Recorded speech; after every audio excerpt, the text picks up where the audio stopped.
एक साधक ने अपने दामाद को 3 लाख रुपए व्यापार के लिए दिए। दामाद का व्यापार बहुत अच्छा जम गया, लेकिन उसने ससुर जी को पैसे नहीं लौटाए। आखिर दोनों में झगड़ा हो गया। झगड़ा इस सीमा तक बढ़ गया कि दोनों का एक दूसरे के यहाँ आना जाना बिल्कुल बंद हो गया। घृणा व द्वेष का आंतरिक संबंध अत्यंत गहरा हो गया। साधक अब हर समय हर किसी के सामने अपने दामाद की निंदा, निरादर व आलोचना करने लगे। उनकी साधना लड़खड़ाने लगी। भजन पूजन के समय भी उन्हें दामाद का चिंतन होने लगा। मानसिक व्यथा का प्रभाव तन पर भी पड़ने लगा। बेचैनी बढ़ गई। समाधान कुछ नहीं मिल रहा था। आखिर वे एक संत के पास गए और उन्हें अपनी व्यथा कह सुनाई। संत श्री ने कहा, बेटा तू चिंता मत कर, ईश्वर कृपा से सब ठीक हो जाएगा।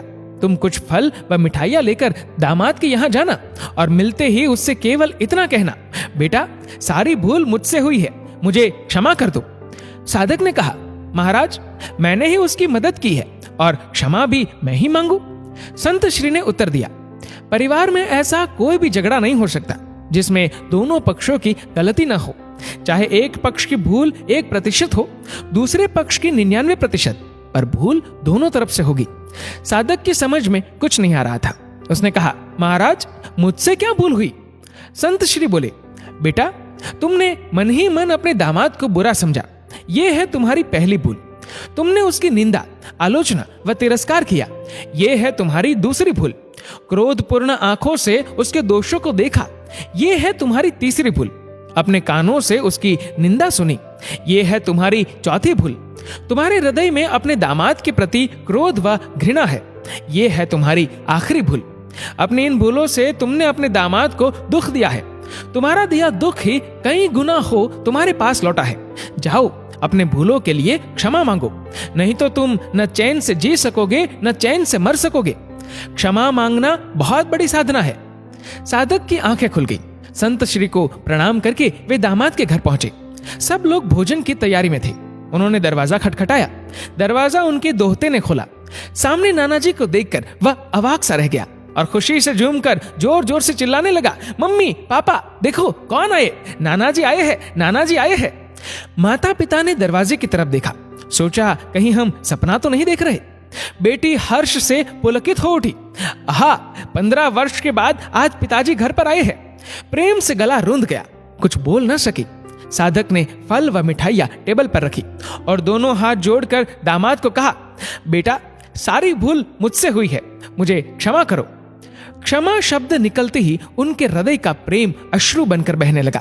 दामाद उनके चरणों में गिर गया और अपनी भूल के लिए रो रो कर क्षमा याचना करने लगा।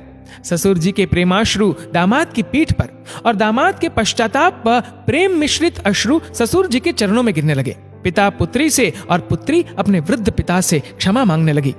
क्षमा व प्रेम का अथाह सागर फूट पड़ा। सब शांत चुप। सबकी आंखों से अविरल अश्रुधारा बहने लगी। दामाद उठा और रुपए लाकर उसने ससुर जी के सामने रख दिए।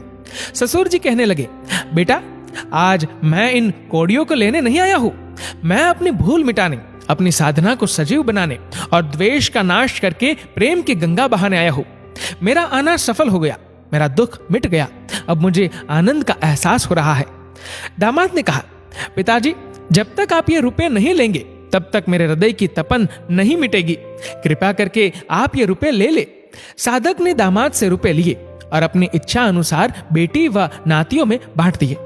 क्षमा मांगने के बाद उस साधक के दुख, चिंता, तनाव, भय, निराशा रूपी मानसिक रोग जड़ से ही मिट गए और साधना सजीव हो उठी।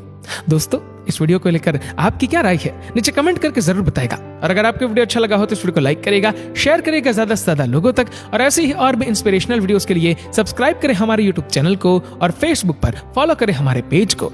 धन्यवाद।